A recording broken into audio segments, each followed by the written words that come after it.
ఈ 14 మంది participants big boss హౌస్‌లోకి వెళ్ళాక డే 1 అండ్ డే 2లో ఏమేమి జరిగిందో అలా తెలుసుకుందాం. అందరూ వెళ్ళాక అనిల్ రావిపూడి గారు లోపలికి వెళ్ళి ఒక చిన్న ప్రాంక్ చేయడం వలన మణికంఠ వచ్చేసి చాలా కోపం వస్తుంది. చాలా భయపడిపోతాడు కూడా ఎక్కడ ఎలిమినేట్ అయిపోతున్నాను అని. ప్లస్ అందరూ తననే చూస్ చేసుకోవడంతో బయటికి పంపించడానికి అందరి మీద ఒక అభిప్రాయం అయితే వచ్చేసిందనమాట. నన్ను ఒంటరిని చేసి అందరూ పంపించాలి అనేసి అనుకుంటున్నాడు. అలా అని మణికంఠ ఏం మనసులో పెట్టుకొని సాఫ్ట్‌గా ఏమి ఉండే నేచర్ కాదు.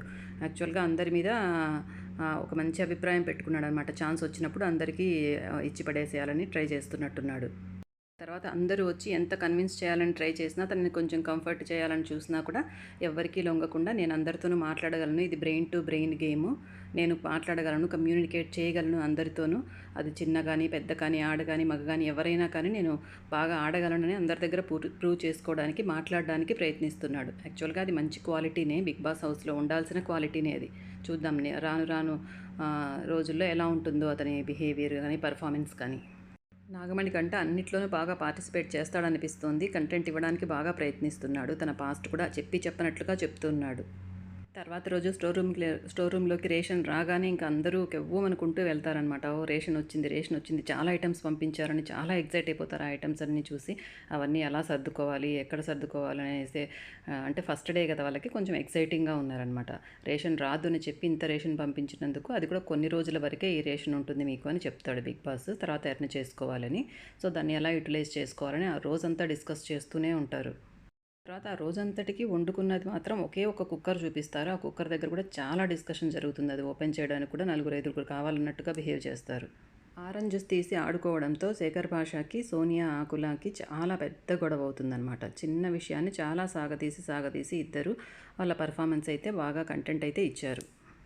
ప్రతి చిన్న దాంట్లోనూ శేఖర్ భాష గారైతే కంటెంట్ ఇవ్వడానికి నేను మాట్లాడగలను, తన టాలెంట్ చూపించడానికి అయితే ముందుంటున్నారు. సో మంచిగానే ఉన్నారు యాక్టివ్‌గా. ఇంతవరకు నిఖిల్, శేఖర్ భాష, సోనియా వీళ్ళే కొంచెం యాక్టివ్‌గా ఉంటున్నారు కానీ ఇంకా మెయిన్‌గా మణికంఠ. తర్వాత మిగతా అంతా కొంచెం సైలెంట్‌గానే ఉంటున్నారు. గుంపులో గోవింద అన్నట్టుగానే ఉన్నారు. ఇంకా రాను రాను బయటపడతాయేమో వాళ్ళ మాస్కులు గానీ, వాళ్ళ క్యారెక్టర్స్ కానీ చూడాలి. కాసేపటికి సోనియా అండ్ శేఖర్ భాష ఇద్దరు మళ్ళీ ప్యాచప్ అయిపోతారు. సోనారిట అనుకుంటూ అందరికీ ఒక్కొక్క పేరు పెడుతున్నాడనమాట శేఖర్ భాష. సోనియాకు సోనారిట అని, బేబక్కతో చిన్నగా ఐ లవ్ యూ చెప్పడాలు. ఆ తర్వాత మణికంఠని మాత్రం బక్కబాబు అంటున్నాడు. తనకంటే బక్కగా ఉన్నాడంట, అందుకని బక్కబాబు అంట. నేనే ఇక్కడ ఇంత యాక్టివ్ అయిన పర్సన్, నేనే ఇక్కడ ఉండలేకపోతున్నాను. అబ్బాయి ఎలా ఉంటున్నాడు, బాగుంటున్నాడు, అందరితో కూల్గా ఉంటున్నాడు అని డిస్కస్ చేస్తున్నాడు వేరే అతనితో.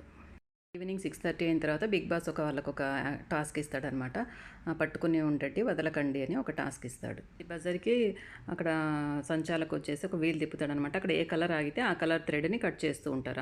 ఆ థ్రెడ్ మీద లేకుండా వేరే కలర్ థ్రెడ్ మీదకి అందరు షిఫ్ట్ అవుతూ కాలు కింద పెట్టకుండా ఎంతసేపు హోల్డ్ చేస్తారో చూస్తూ ఉంటారనమాట. అది గేమ్. అందరూ పడిపోయాక నిఖిల్ మాత్రం మిగులుతాడు. సో నిఖిల్ విన్నర్ అవుతాడు. బిగ్ బాస్ ఏంటో ఫస్ట్ డేనే ఈ కోతి కొమ్మచ్చి ఆడించాడు వీళ్ళతో. చాలా బాగానే అనిపించింది. టాస్క్లో గెలిచిన వాళ్ళు ఫస్ట్ చీఫ్ అవుతారనమాట ఇంటికి. సో బిగ్ బాస్ వచ్చి ఇంకా తర్వాత వాయిస్ వస్తుంది కదా, ఫస్ట్ చీఫ్ అయినందుకు మీరు మమ్మల్ని అభినందిస్తున్నారని అభినందిస్తాడనమాట బిగ్ బాస్. బిగ్ బాస్ ఇంకొక టాస్క్ ఇస్తారనమాట వాళ్ళకి, సెకండ్ చీఫ్ని ఎంచుకోవడానికి. యాక్చువల్గా ఫస్ట్ టాస్క్లో కూడా నైనిక సెకండ్ వరకు వస్తుందన్నమాట. తర్వాత నిఖిల్ గెలిచాడు. ఈ టాస్క్లో నైనిక విన్ అవుతుంది. సో చాలా బాగానే కాంపిటీషన్ ఇస్తుంది, బాగా గేమ్స్ పర్ఫామ్ చేస్తుంది తను. చూడటానికి అందరిలోనూ చాలా చిన్న పిల్లలాగా చాలా బాగుందనమాట. ముద్దుగా ఉంది నైనిక.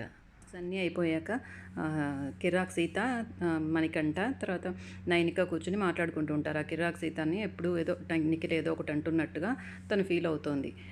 బిగ్ బాస్ నేను సంచాలకుగా చేసినందుకు నన్ను అభినందించరా అని కిరాక్ సీత కెమెరా దగ్గరికి వెళ్ళి అడుగుతూ ఉంటే నిఖిల్ వచ్చి పక్కకి వెళ్ళి ఆడుకో అన్నాడంట. అది వచ్చేసి మణికంఠతో చెప్తుంది, నువ్వు ఎందుకు ఒకసారి అడగవు, ఇలా నీకు నిన్న కూడా జరిగిందన్నావు కదా, ఈసారి నువ్వు వదిలిపెట్టొద్దు, అడగద్దని మణికంఠ కూడా కొంచెం రెచ్చగొట్టినట్లుగా చెప్తుంటాడు. ఈరోజు నిఖిల్ నాకు కూడా దొరుకుతాడు అనుకున్నాను కానీ దొరకలేదు అనేసి మణికంఠ కూడా చెప్తాడు. ఈ లోపల నిఖిల్ బయటకు వస్తూ ఉంటాడు. ఆ టాపిక్ ఆగిపోతుంది అక్కడికి. తర్వాత బిగ్ బాస్ ఇంకొక చీఫ్ని ఎంచుకోవడానికి ఆల్రెడీ ఫస్ట్ అండ్ సెకండ్ చీఫ్లని పిలిచి చెప్తాడనమాట. మిగతా ఒక నలుగురిలో మీరు ఇంకొక చీఫ్ని ఎవరు చేయాలనుకుంటున్నారు, మిగతా వాళ్ళ డ్రీమ్స్ ఎలా క్రష్ చేయాలనుకుంటున్నారు, మీరే నిర్ణయించుకోండి. వాళ్ళ మీద ఆ బాధ్యత పెట్టి ఓ చిన్న టాస్క్ ఇస్తాడు. ఆ నలుగురి ఫోటోలు పెట్టి ఎవరినైతే మీరు వద్దనుకుంటున్నారో వాళ్ళ థ్రెడ్ కట్ చేసేయండి అని ఇంకొక టాస్క్ ఇస్తాడు. ఫస్ట్‌లో నైనిక అండ్ నిఖిల్ నబీల్ ఉన్నాడు కదా! నబీల్ అఫ్రిది అతన్ని థ్రెడ్‌ని కట్ చేసేసి అతనిని డిస్‌క్వాలిఫై చేస్తారు. అప్పుడు క్వెషన్ చేస్తాడు నేను ఎందుకు కాకూడదు అని అతను. వీళ్ళు కూడా మంచిగా ఆన్సర్ చెప్తారు. చాలా బాగానే టాలెంటెడ్‌గా ఉన్నారు వీళ్ళిద్దరు కూడా. చక్కని ఆన్సర్స్ ఇచ్చారనమాట. బేబక్క థ్రెడ్ కట్ చేసేసి తన డ్రీమ్‌ని క్రష్ చేస్తారనమాట. ఇట్స్ ఓకే అంటుంది తను. లేదక్క మీరు క్వెషన్ చేయొచ్చు అని నిఖిల్ అంటాడు. పర్వాలేదు ఇది మీరు అనుకున్నారు కాబట్టి నాకు ఓకే నేను యాక్సెప్ట్ చేస్తున్నానని తను ఈజీగానే కూల్ గోయింగ్‌గా వెళ్ళిపోతుంది. తర్వాత శేఖర్ భాష అని డ్రీమ్‌ని క్రష్ చేసేస్తారు. అప్పుడు శేఖర్ వచ్చి క్వెషన్ చేస్తాడు. ఎందుకు చేశారు అని అడుగుతాడు. అన్న మీకు కొంచెం ఆవేశం ఎక్కువ అది ఏదో రీజన్స్ చెప్తారు. మీ ఇద్దరిలో ఎవరు డెసిషన్ తీసుకున్నారు అని అడుగుతాడు. ఇద్దరం కలిసే తీసుకున్నాము అని ఏదో కాస్త వాదన అయితే జరుగుతుంది అక్కడ. ఇక అక్కడ క్రష్ అయిపోకుండా మిగిలిన ఫోటో యష్మిది అనమాట. యాక్చువల్గా వాళ్ళిద్దరూ డిస్కస్ చేసుకుంటున్నప్పుడు నిఖిల్ అండ్ నైనిక యష్మి నా పేరు మాత్రం వాళ్ళు సెలెక్ట్ చేయకూడదు అనుకుంటూ ఉంటుందన్నమాట. ఎందుకంటే సెలెక్ట్ చేస్తే ఒకరు ఏమైనా అంటారు, సెలెక్ట్ చేయకపోతే ఒకరు ఏమైనా అంటారు అనేసి. కానీ తనే సెలెక్ట్ అయిపోయింది ఇక్కడ. తర్వాత బిగ్ బాస్ అభినందిస్తారు తనని కూడా.